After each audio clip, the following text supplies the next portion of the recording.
கொழுப்பு நல்லதுன்னு சொன்னா உங்களால நம்ப முடியுமா? ஆமாங்க. கொழுப்புகளால ஆன உணவுகள நம்ம எவ்வளோ நெறைய சாப்பிடுறோமோ, அவ்வளோ நேரம் உயிரோட வாழ முடியும்.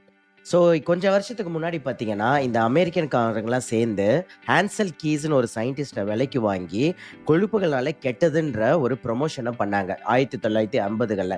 இது பண்ணதுக்கான ரீசன் என்னன்னா, 1 கொழுப்புகள குறைக்கிறதுக்காக மருந்து மாத்திரை கம்பெனி உருவாக்குன இவருக்கு காச குடுத்து பொய்யான ஒரு ஸ்டடிய பப்ளிஷ் பண்ண சொன்னாங்க. இன்னொன்னு, நமக்கு உண்மையிலேயே நம்மளுக்கு உடம்புக்கு கெடுதல் பார்த்தீங்கன்னா, சுகர் தான்.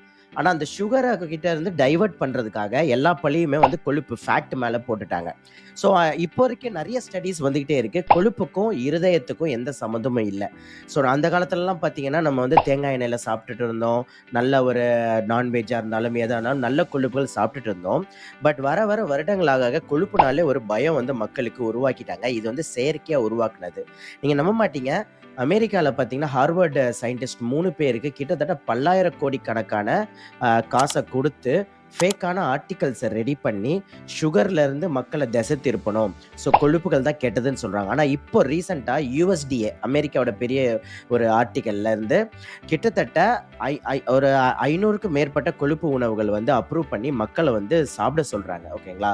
இப்போ பார்த்தீங்கன்னா, கிளாரிஃபைட் பட்டர் முன்னாடி நெய்யெல்லாம் சாப்பிடக்கூடாதுன்னு சொல்லிட்டு இருந்த அதே ஃபாரினர்ஸ்லாம் இப்ப என்ன பண்றாங்கன்னா, கிளாரிஃபைட் பட்டர்ன்ற பேர மாத்தி, நீங்க வந்து சாப்பிடுங்க. கோகனட் ஆயில் ரொம்ப நல்லது அப்படின்னு சொல்றாங்க. உண்மையிலே கோகனட் ஆயில் நல்லதுங்க.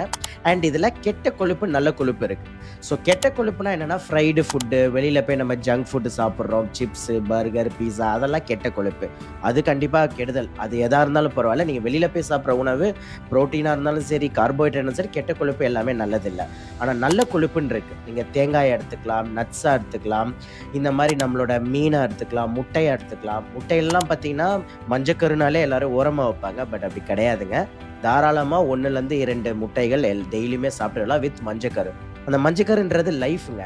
ஸோ நெறைய கன்ஃப்யூஷன்ஸ் இந்த மார்க்கெட்ல இருக்கு. ஸோ கொழுப்ப பத்தி நீங்க பயப்பட வேண்டாம். அத பத்தி நெறைய கத்துக்கோங்க. கத்துக்கிட்டு ஹெல்த்தியான நல்ல கொழுப்ப சாப்பிடுங்க. நல்லா ஆரோக்கியமா நம்ம எல்லாருமே இருப்போம்.